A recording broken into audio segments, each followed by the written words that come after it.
उच्च माध्यमिक विद्यालय चाचीवाद बड़ा में आयोजित इस शानदार पर्व को हम मना रहे हैं। इस पर्व की आप सभी प्यारे बच्चों को, ग्रामवासियों को, मंचस्थ अतिथियों को, सबको बहुत बहुत ढेर सारी शुभकामनाएं, बधाई। मंच पे हमारे सरपंच महोदया, वार्ड पंच और सभी सम्मानित प्रतिष्ठित लोग विराजमान हैं। आप सभी को बहुत बहुत बधाई।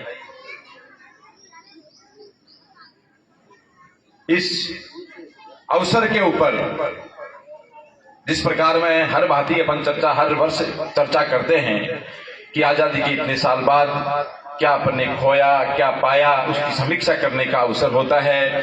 किस तरीके से इस हिंदुस्तान ने आजादी के बाद राजनीतिक रूप से, सामाजिक रूप से, सांस्कृतिक रूप से, वैज्ञानिक तौर पर क्या परिवर्तन इस देश में आया, किस तरीके से ढांचागत विकास हुआ, क्या अनछुए पहलू रह गए जिन पे आज भी हमें विचार करने की आवश्यकता है।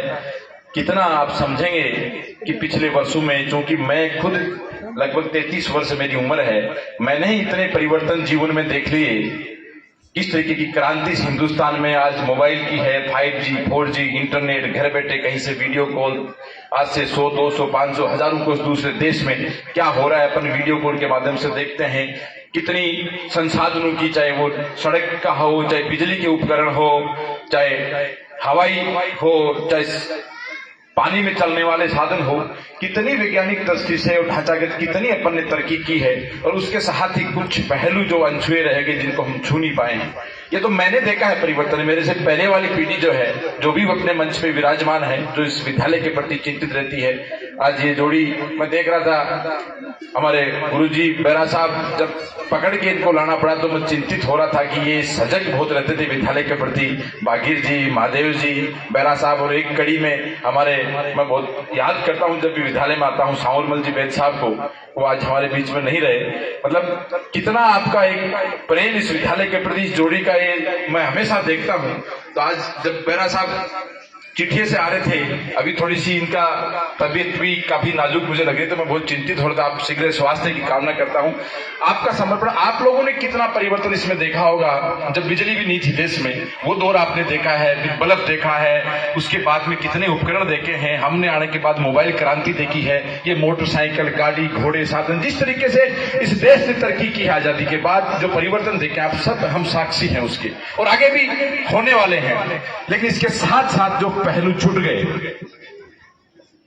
जो होनी चाहिए थी, क्योंकि राजनीति और सांस्कृतिक और सामाजिक चेतना ये बहुत अत्यंत आवश्यक है इस ढांचागत और विकास। पिछली बार यहाँ की छात्रा बहन कोमल प्रजापति जो स्काउट थी, उन्होंने मेरी भी आंखें खोली।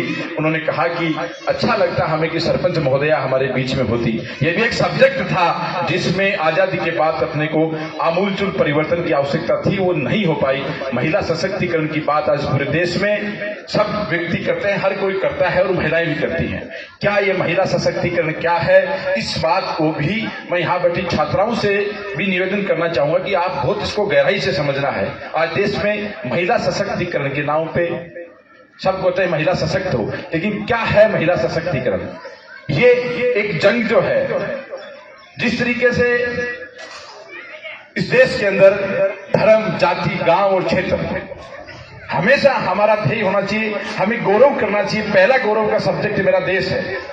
मेरे देश के नाम पे मुझे गौरव करना चाहिए, फिर मेरे गांव के नाम पे गौरव करना चाहिए, फिर मेरे स्टेट के नाम पे। लेकिन विडंबना है कि हम पहले जाति पे गौरव करते हैं, फिर धर्म पे गौरव करते हैं, और फिर देश पे गौरव करते हैं। हमें पहला गौरव हमारे देश पे, दूसरा गौरव मेरे गांव पे। ये उल्टा क्रम चल रहा है, इस पे अपने को ध्यान देने की आवश्यकता है। तो मैं बात जिस महिला सशक्तिकरण की कर रहा था कि हमें महिला सशक्तिकरण, अब नया धर्म, जाति, क्षेत्र की जो लड़ाई थी, इसी बीच महिला सशक्तिकरण के नाम पे एक लिंग भेद की लड़ाई देश में छिड़ी हुई है। आज हर परिवार, हर घर, आप समाज में देखते हैं किस तरीके से तलाक के मामले बढ़ रहे हैं, किस तरीके से विवाह विच्छेद हो रहे हैं। ये महिला सशक्तिकरण के साथ में इसको बहुत गहराई से समझने की आवश्यकता है, हम पुरुष और यहाँ बैठी छात्राओं को भी, कि सशक्तिकरण का मतलब हमारी लड़ाई पुरुषों से नहीं है। हमें खुद को सशक्त होने का मतलब है कि हमारे प्रकृति ने जो हमें दिया है, प्रकृति ने जो गुण हमें दिए हैं, जो कोमलता, जो मृदुलता, जो ममता एक महिला के अंदर प्रकृति से आई है, उसको हाथ में सहेज कर किस तरीके से मैं अपने आप को सशक्त करके समाज की मुख्य धारा में रहूं। ये नहीं कि हम सशक्तिकरण के नाव पे जो प्रकृति ने हमें दिया है उसको भूल जाए, उस कोमलता को भूल जाए और हमारे अंदर कठोरता, आक्रामकता, उष्णता, ये प्रकृति ने पुरुष को गुण दिए हैं और महिला को जो गुण दिया है वो उसकी निर्मलता, उसकी ममता, उसका कोमलता, ये प्रकृति ने साथ दिया है।